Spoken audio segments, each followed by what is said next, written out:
Playgirl ka ba? Wala ka ba ibang inisip kundi paglaruan ng feelings ng mga lalaki?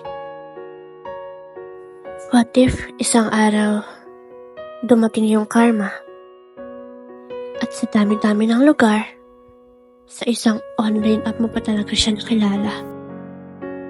Hi, I'm Yana, and this is my story.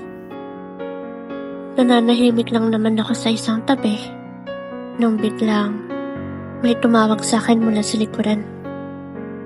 Hoy, Yana. Oh, bakit? Kanina ka pa nakatulala dyan ah. So, wala akong magawa eh. Asan na ba yung lalaking kinukwento mo sa akin? Ba't hindi mo siya kausapin ngayon? Aba, taray naman sa babaeng to. Pala desisyon? Wala. Ginost ko. Ang boring yun eh. Grabe ka naman. Kaya walang nagtatagal sa'yo eh. Kasalanan ko bang mabilis ako magsawa? Tsaka, ang dali lang naman humanap ng iba.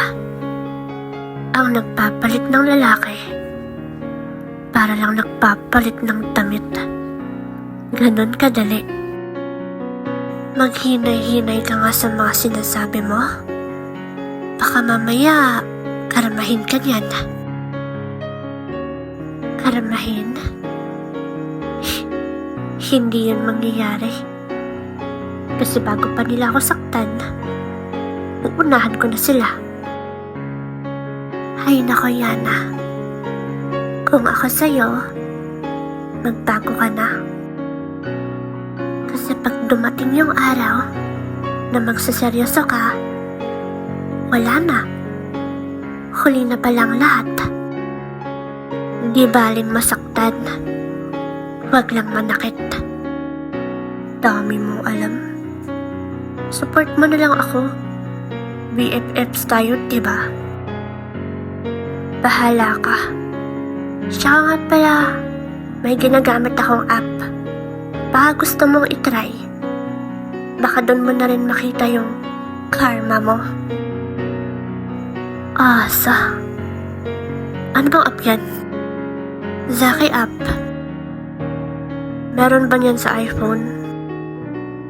Oh, check mo na lang. Sige.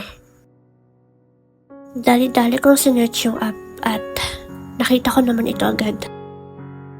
Ito ba? Oh, yan. Download. Na-download ko na yung app sa phone ko at gagawa na lang ako ng account. Nung biglang nagsalita na naman yung above na to. Alam mo, ang buong akala ko, mga iPhone user, mga loyal. Pero hindi pala. Hey, ito na naman siya. At bakit naman? Kasi kung gaano kabilis malubat yung mga phone nila, ganon din sila kabilis magsawa. Pinapatamaan mo ba ako? Ay, bakit? Tinatamaan ka ba? Ewan ko sa'yo. Uwi na nga ako.